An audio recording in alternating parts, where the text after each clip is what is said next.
여러분 안녕하세요. 후수파파입니다. 벌써 2020년 마지막 달인 12월이 되었네요. 지난 11월 한 달간 부동산 정책과 관련된 최대 이슈는 호텔을 리모델링해서 전세로 공급한다, 이른바 호텔 전세였어요. 이낙연 대표가 이런 방안을 예고했었고, 진선미 의원이 아파트에 대한 환상을 버려야 한다, 이런 말을 하면서 빌라나 원룸 위주의 전세 대책과 더불어서 부동산과 관련한 11월 최대 이슈 중 하나가 되었죠. 전세는 아니지만 관광호텔을 개조한 임대주택 중 하나가 그저께인 11월 30일에 첫 입주를 시작한 것이 있습니다. 서울 성북구 안암동 4가 48번지 대로변에 있어요. 바로 인근에 고려대와 신설동역이 있죠. 원래 이 자리는 리첸카운티라는 관광호텔이 있던 자리예요. 이걸 LH와 주택 운영회사인 아이부키가 협업해서 주거용 임대주택으로 개조했습니다. 사진을 한번 볼게요. 전체적인 전경이에요. 윗부분에 안암생활이라고 적혀 있는데 새로 리모델링한 이 임대주택 이름이 안암생활입니다. 앱도 만들어져 있어요. 플레이스토어에서도 검색이 되는데 기본적인 규칙이나 정보를 주고받을 수 있고 거주자들끼리의 온라인 장터와 커뮤니티가 있습니다. 좀 더 가까이에서 입구 쪽을 바라본 모습이에요. 도심에 있는 관광호텔을 개조한 것이기 때문에 출입구는 비교적 깔끔한 모습이에요. 내부 모습입니다. 원래의 구조 자체가 관광호텔이었기 때문에 개인 샤워 시설은 있지만 내부 공간이 많이 작고 주방이 없어요. 도심에 있는 고시텔 같은 모습입니다. 사실 운영도 고시텔이나 원룸텔 같은 방식으로 운영되고 있어요. 이런 방이 일반형 66실과 복층형 56실로 총 122실이 있고요. 보증금 100만원에 월세는 27만원에서 35만원 수준입니다. 세탁은 공유 세탁실을 사용해요.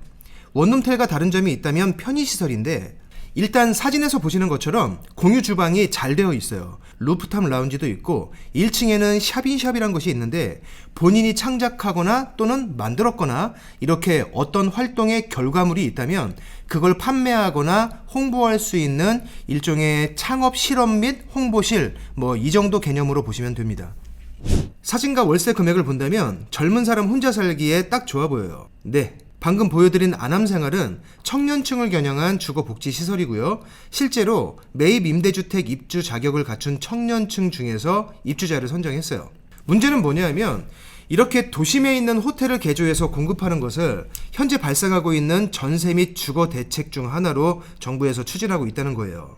호텔을 개조해서 임대주택으로 공급한다. 국민들이 호텔에서 생활을 한다. 굉장히 고급스럽고 좋을 것처럼 생각되기도 하지만 정부가 매입할 수 있는 호텔들은 우리가 흔히 알고 있는 신라호텔이나 조선호텔이나 힐튼호텔 같은 것들이 아닙니다. 그런 호텔들은 정부가 살 수도 없고 살 수 있다 해도 주거 대책으로 보기에는 가격 대비 효과, 가성비가 안 맞죠. 정부에서 매입이 가능한 호텔이라는 것은 실질적으로 운영이 어려워서 매물로 나오고 있는, 즉 망한 소규모 호텔이라는 거예요.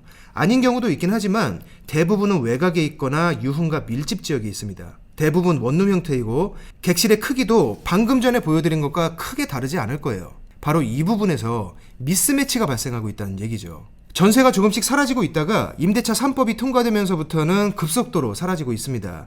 전세를 구하기가 정말 어렵고 가격도 천정부지로 치솟고 있어요. 그런데 중요한 건 지금 전세 대란이 일어나고 있는 주된 모델은 3인이나 4인 정도의 한 가족이 살 수 있을 정도, 최소한 방이 2개에서 3개 정도는 있고 거실에서 가족이 시간도 함께 보내고 함께 모여서 밥을 해 먹을 수 있는 그런 주택이에요. 주택의 숫자를 채우는 것이 중요한 게 아니라 사람들에게 필요한 형태의 주택, 사람들이 원하는 형태의 주택 공급이 필요한 거예요. 결혼해서 아들, 딸 낳으라고 하면서 자꾸 1인 가구에 초점을 맞추고 숫자만 늘리면 어떻게 합니까? 물론 정부에서는 여러 대책 중 한 가지일 뿐이다, 논란이 커지자 이렇게 발표했습니다만, 애초에 여당 대표라는 분이 공적인 자리에서 이걸 전세 대책이라고, 운영이 어려운 호텔과 전세로 고통받는 사람들을 국가에서 매칭해주고 서로 윈윈시켜주는 획기적인 아이디어인 것처럼 얘기한 것도 그렇고, 다른 대책들도 사실 딱히 근본적인 대책으로는 보이지 않아요. 이번 정부 초창기부터 주요 인사들이 주구장창 주장한 게 있죠. 주택 보급률이 100%를 조금 넘었기 때문에 공급은 문제가 아니다. 그러면서 민간에서 임대를 공급하고 있던 다주택자를 표적으로 정책에 날을 세워왔어요. 물론 개투기꾼들 얄밉기도 하고 사라져야 하는 것도 맞지만 민간에서 임대주택을 제공하고 있는 모든 임대인들이 모두 다 개투기꾼인 것은 아닙니다. 지금 주택 매매 시장이나 전세 시장을 보면 구더기 몇 마리가 더럽고 꼴보기 싫어서 장독대를 전부 다 부숴버린 모양새가 됐어요. 그리고 민간 임대라는 것도 필요하기 때문에 존재하는 거예요. 국가에서 하지 못하는 부분 일부를 민간에서 하는 겁니다. 모든 분야에서 그렇게 하고 있어요. 우유도 민간에서 공급하고 쌀도 민간에서 공급하고 제가 쓰고 있는 휴대폰과 자동차도 민간에서 공급하는데 임대주택만큼은 그래서는 안 된다. 죄악이다. 민간에서 임대주택을 공급하는 사람들은 일단 공공의 적이다. 주택보급률이 100%를 넘었지만 다 그 사람들 때문이다. 종전까지는 이렇게 주장해 왔었죠. 국가에서 제대로 공급도 못 해주면서 이건 무슨 논리입니까? 그리고 한번 잘 생각해 보세요. 민간 임대가 없는 세상은 국가가 모든 부동산을 독점하고 국가에서 각 국민의 위치와 수준에 맞게끔 국민들에게 살 집을 지정해주는 그런 세상입니다. 이게 훨씬 더 위험한 빅브라더로 보이는 건 저만 그런 건가요? 주택 문제를 해결하기 위해서는 국가와 민간이 손을 잡고 협력해야 돼요.